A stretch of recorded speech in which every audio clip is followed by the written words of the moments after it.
In this video, we are going to start creating the Xbox controller, and we are going to start with this base shape right here, this main shape. So I'm going to grab the pen tool from our tools panel, and I don't need any fill. I do, however, need a stroke, and I'm going to go with this yellow color right here because it's going to be easily visible against this darker background. So I'm going to just click this yellow swatch right here.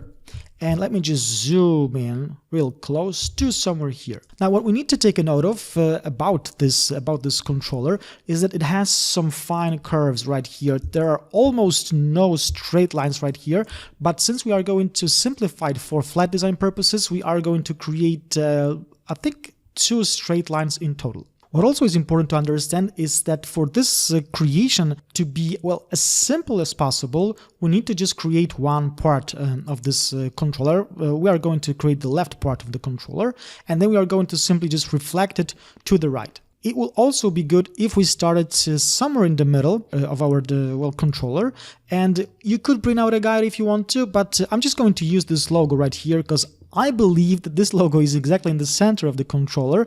So I'm simply going to go down somewhere here, click once, and then click somewhere here and click and drag like so. Click and drag to make it look something like that.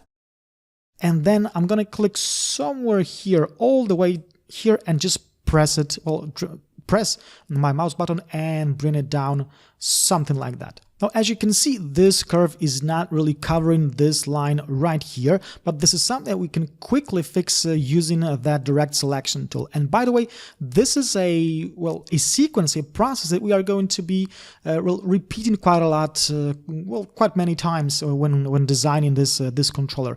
We could start going down here, but I want to show you this technique of creating the curves, the shapes with the pen tool, and then adjusting them with the direct selection tool, just so our process is a bit quicker, and we got the curves right from the beginning.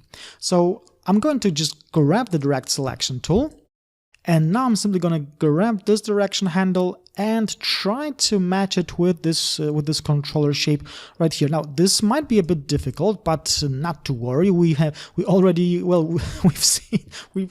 seen our my pen tool class, and we know how to handle situations like this.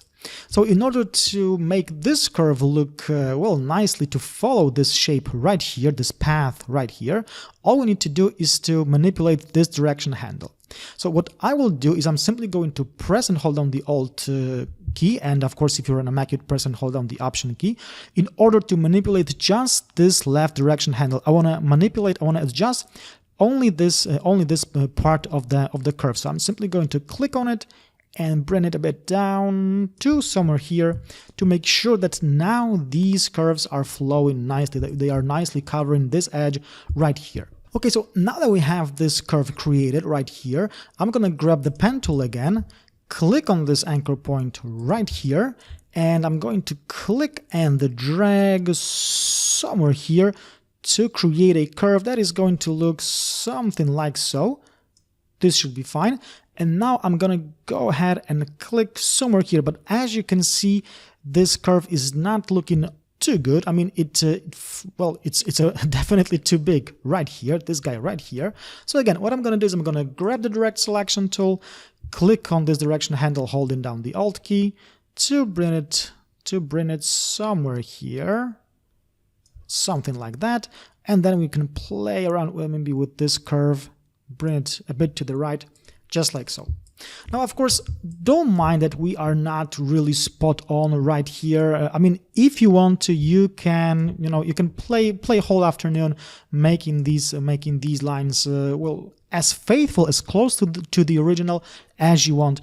However, this is our artistic interpretation of the controller, and we can leave it like that. So the next step to do would be to just reflect this path, this guy right here, to the right. I'm just going to press the O key on my keyboard to initialize the reflect tool, and I'm going to Alt click on this anchor point right here.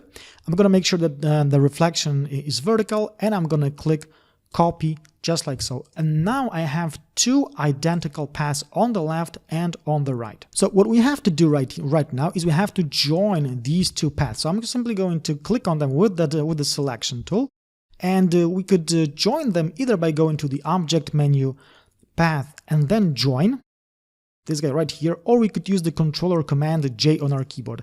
And what this does is it actually first it's joining these two anchor points that actually were sitting on top of each other. So now if I now just move this guy around, you can see that they are actually joined right here. However, as you can see down here, we don't have this line joining these two anchor points. So we could grab the pen tool and click on one end and then on one end to join these guys. However, we can simply, with this path selected, press Ctrl J again to make Illustrator join these two anchor points for us. So really all we have to do is to just press Ctrl J twice in order to close this shape, and now it's looking something like that. Now we won't be recreating these two parts right here. We will just simplify, as it is flat design, we will simplify our design, and we are going to just create one path right here that is going to be a bit smaller than this one, than this guy right here. Of course, we are going to have to adjust it a little bit, but copying and making it smaller first is going to make the adjusting process so much easier. But I think that this is something that we should do in the next video.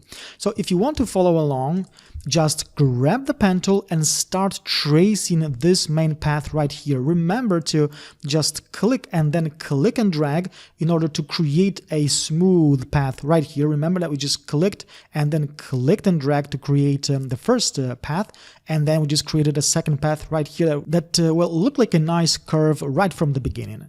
And remember that if you want to adjust your paths as you go, just grab the drag selection tool and then just press and hold down the Alt key or Option if you're on a Mac, and then just manipulate individual direction handles to manipulate individual paths, parts of path segments. So as I said before, in the next video we are going to create this part of the Xbox controller, so stay tuned.